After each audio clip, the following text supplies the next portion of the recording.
قریب آقا نے دیوانے محمد نے کرتا بڑا خوبصورت ہے. ایک بندے نے تکیا انہوں نے کہا اے کرتا چوری نہ کرنے گل نہیں پڑتی.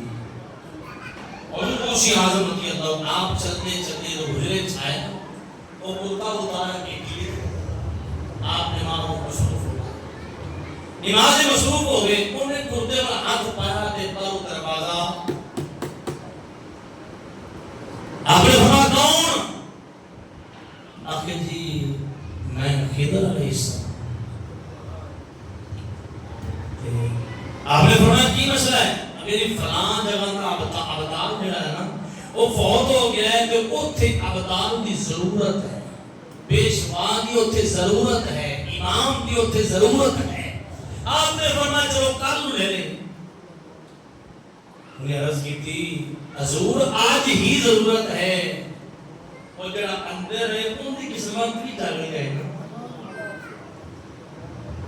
انہیں سوچا کہ میں انہوں کی کرا دروازہ کھول جانا ہے تو میرا جڑا نا مسئلہ خراب ہو جانا.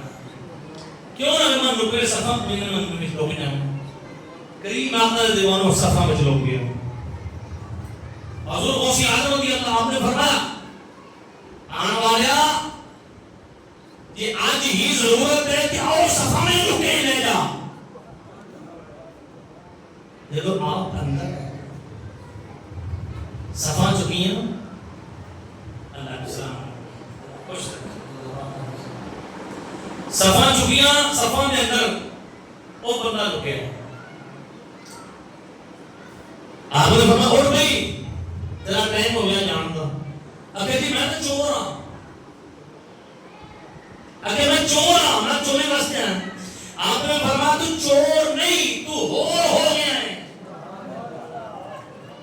چور تو ہونے ہی نہیں ہے. اگر جی میں چور ہاں میں کرتا چکنے واسطے آیا ہے میں تو چور ہاں میں ابرار نہیں ہاں. فرمایا گیا تیرے تے نگاہ عبد القادر کی پائی نہیں ہے. تو چور نہیں رہا تو ابرار بن گیا ہے. چل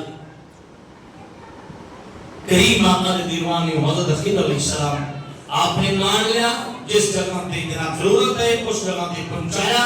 پتہ چل گیا اگر چور بھی آپ کی بارگاہ وچ آوے کہ ابدال کر جاتا ہے تے پھر مل کے نہ پڑھ لئیے. پڑھو گے میرے نام ماشاءاللہ پڑھو گے میرے نام ماشاءاللہ مل کے پڑھ لئیے نا. عجب شان تیری یا غوث جلی ہے, عجب شان تیری یا غوث جلی ہے. او چور ابدال بنے آئی نالے جانا ہوئے گا نالے مڑ مڑ کے عرض کرتا ہوئے گا. عجب شان تیری یا غوث جلی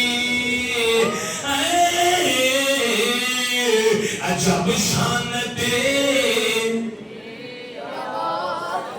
میں کہاں چپ کر گیا دیکھو تھوڑی آواز کنی ہے کہے عجب شان تیری یا غوث جلی ہے. آتا اگر چور او بنتا ولی ہے. آتا اگر چور ولی ہے. ولی کیوں نہ بنے